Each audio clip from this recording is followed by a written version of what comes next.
Indonesia. Cabang yang pertama yaitu kedatangan bangsa Eropa. Datangnya bangsa Eropa karena ada faktor pendorong dan faktor penarik. Faktor pendorong yaitu 1.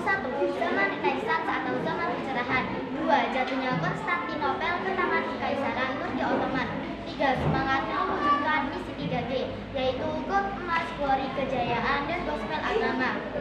Faktor penarik yaitu 1. Adanya kekayaan alam yaitu rempah-rempah. 2. Letaknya strategis yaitu di jalur perdagangan internasional. 3. Belum adanya rasa persatuan dan kesatuan. Berikut bangsa Eropa yang datang ke Indonesia. 1.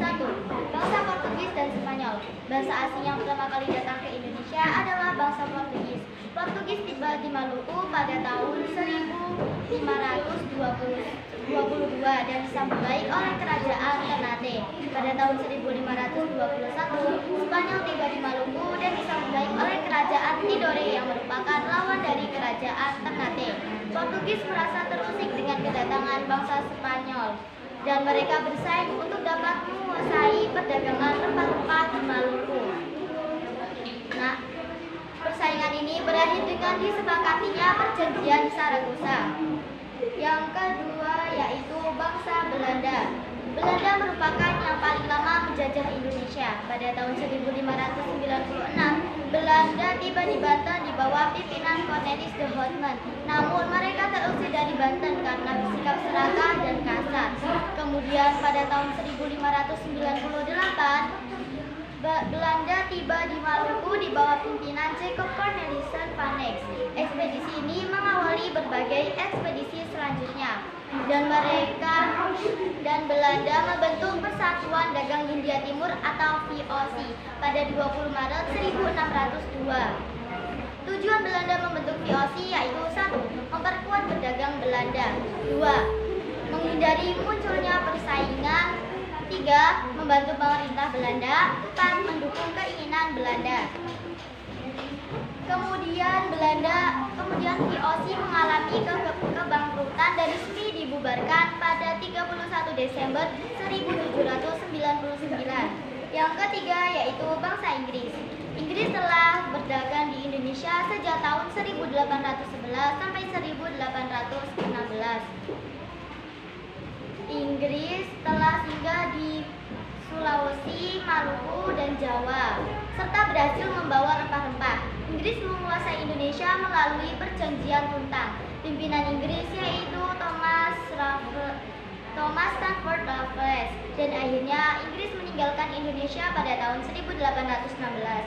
Cabang yang kedua yaitu perjuangan melawan kolonialisme bangsa Eropa. Yang pertama yaitu perlawanan rakyat Sumatera. Perlawanan rakyat Sumatera dibagi menjadi 3. Yang pertama Aceh. Perjuangan rakyat Aceh dipimpin oleh Tengku Umar, Tengku Jititiro, Panglima Polim, dan Jud Nyadin dengan menggunakan taktik perang gerilya. Namun Belanda membentuk pasukan Marsose. Rakyat Aceh pun berhasil dikalahkan dan duduk pada Belanda. Yang kedua Sumatera Utara. Sisingamangaraja merupakan raja yang memimpin perang Tapanuli. Perang ini disebabkan oleh keinginan Belanda untuk menguasai wilayah Tapanuli. Penyerangan pasukan Belanda di wilayah Papa menyebabkan Sisingamangaraja gugur. Yang ketiga yaitu Sumatera Barat. Kaum Paderi dan kaum Ada telah terlibat konflik. Pada tahun 1821, Belanda mencampuri konflik tersebut dengan melakukan adu domba. Salah satu perlawanan yang mereka lakukan dipimpin oleh Tuanku Imam Bonjol. Namun Belanda dapat menaklukkan rakyat Sumatera Barat. Yang kedua yaitu perlawanan rakyat Jawa. Perlawanan rakyat Jawa dibagi menjadi 2. Yang pertama yaitu Banten. Pimpinan perlawanan rakyat Banten dipimpin oleh Sultan Ageng Tirtayasa. Perang ini disebabkan oleh adanya campur tangan VOC. Banten sudah berhasil melakukan berbagai serangan kepada VOC. Namun Banten melemah setelah VOC menggunakan taktik adu domba. Yang kedua yaitu Yogyakarta. Perlawanan Yogyakarta dipimpin oleh Pangeran Diponegoro.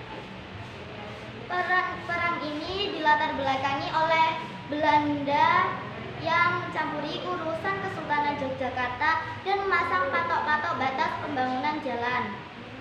Yang ketiga yaitu perlawanan rakyat Kalimantan Selatan. Perlawanan rakyat Kalimantan Selatan dipimpin oleh Pangeran Antasari. Perang ini dilatar belakangi oleh sikap Belanda yang memonopoli perdagangan dan ikut campur dalam kerajaannya.